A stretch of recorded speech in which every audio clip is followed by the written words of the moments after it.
Okay, we're going to deal with chromatic mediants minor to major or major to minor, back and forth, reverse. It doesn't either way. This kind of has a, in my opinion, a more of a mysterious effect and not as dark as, let's say, minor to minor. So if you haven't watched the previous videos, we're going to do some things in here because I'm not going to cover every single aspect, like all the upper extensions you can use and scales you can use over this. We've already covered this with both types of chords. So we're going to do minor to major. And you notice there's only two chromatic mediants. So compare it to minor. That's a little darker. Minor to major. Minor to minor, a little darker. So major to minor, it still has kind of, in my opinion, just a little bit more of a mysterious effect. It still can sound kind of dark, and depends on how you go about it.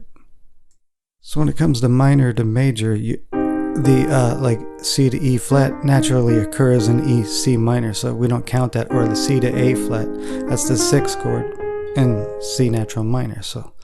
And then, of course, with A major to, or C major to E minor, that would be the 3 chord in C minor, or the 6th chord. So we really don't count those. So let's cover what kind of scales we could use between C minor and A major.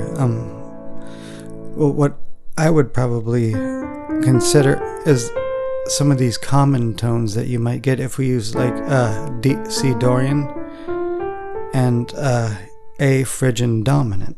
You have a couple of common tones you could work with.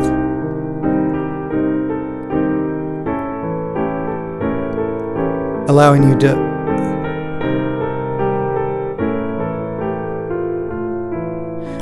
to use like a similar motif without changing notes. So maybe if you want to go to C minor to E major chord, maybe I'll do E Lydian and try to land on that common tone there. It's common there. These are just new other tricks.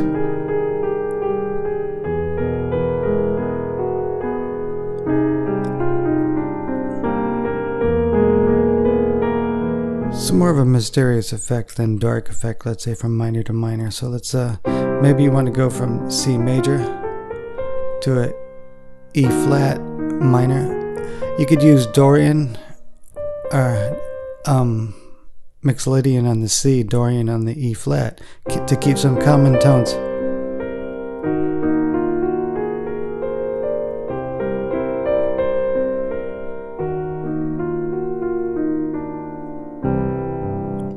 So notice it again, it doesn't sound as dark as minor to minor.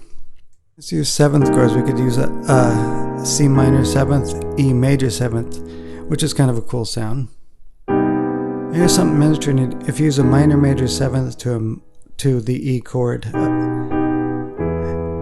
has that augmented kind of sound to it that naturally resolves in functional harmony if it was B augmented to E. So it kind of works out a little nicer. So maybe just take holding common tones. I could produce that sharp 11 from C minor 7th to E sharp 11. So kind of that Lydian sound. I'll link the videos where we cover all these extensions and stuff for each chord type. So what we're going to do is we're going to create a formula of a chromatic mediant shifts. Maybe you'll start a piece out this way, who knows. So we're gonna, let me just write in the basic triads first. This will be our formula, and then I'm gonna stop there. Okay, no, actually I'm gonna stick in a D minor. So we're gonna go to C minor, from C minor to E major. Okay, just a reminder that we gotta, and then we'll go to a G minor, repeat the same process.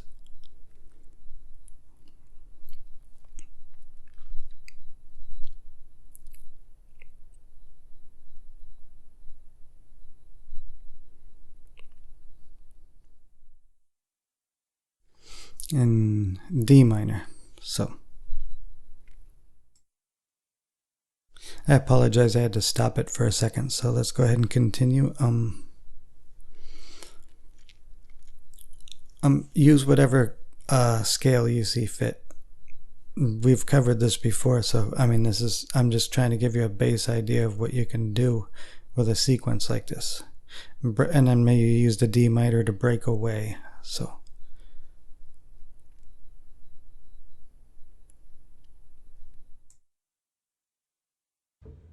we'll just go from form of C minor to E major to G minor to B major, and then break away at that D point. Maybe stay in D minor. I don't. We'll see what happens. So I'm gonna improvise it in. So here we go with the formula. C minor.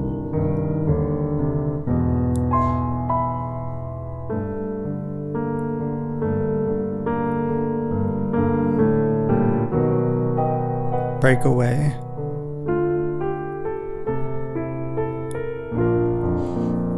Okay, let's.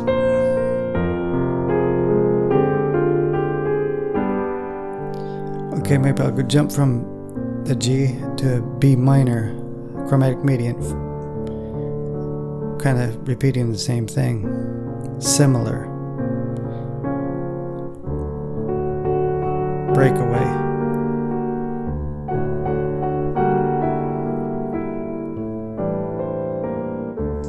So, forgive my playing and accompaniment, I'm a guitar player, but so I used the 2 on C minor, and that's the only non-chord tone, and walked up chromatically like that, and then just did a flat 6 on the E.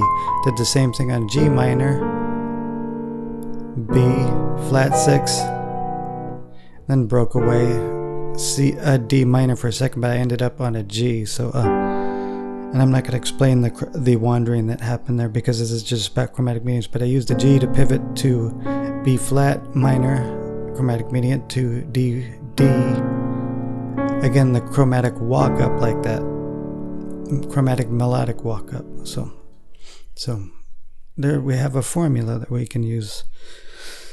And what was that, about a minute or so? So of course when you're writing something you want to take more time than this, so you may get an initial idea, but I rarely write at the keyboard. It's mostly at notation. So there we go. You got a formula we've covered. So in the next episodes we'll cover some unique chromatic mediant shifts like sus2 and whatnot, and sus4, and augmented some, and diminished, which is kind of rare, but it's still an option. So we're not going to cover it hugely in depth. So